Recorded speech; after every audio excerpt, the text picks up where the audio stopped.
Une hernie discale est une pathologie fréquente. On estime qu'environ 5% des personnes en seront atteintes au moins une fois dans leur vie. Bien que les hernies discales soient courantes, elles ne nécessitent une intervention chirurgicale que dans une minorité de cas. La cause principale d'une hernie discale est l'usure naturelle des structures de la colonne vertébrale qui débute dès l'âge de 20 ans.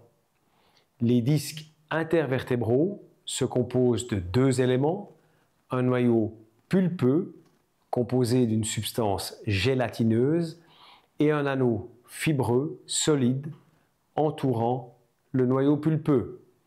L'usure et la fissure de l'anneau fibreux peut permettre à une partie du noyau pulpeux de hernier au travers et de migrer dans le canal rachidien où il peut comprimer les nerfs ou la moelle épinière.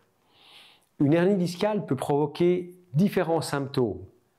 Douleur lombaire, qu'on appelle également lumbago, douleur irradiant dans la jambe, une sciatique ou une cruralgie, des troubles sensitifs et ou une faiblesse musculaire. La plupart des hernies discales ou des protrusions discales, qu'on appelle également discopathie, avec irradiation dans les jambes, s'améliorent sans intervention chirurgicale. Le traitement non chirurgical comprend le repos, les antalgiques, la physiothérapie et d'autres techniques manuelles, ainsi que des infiltrations locales ciblant directement le nerf concerné.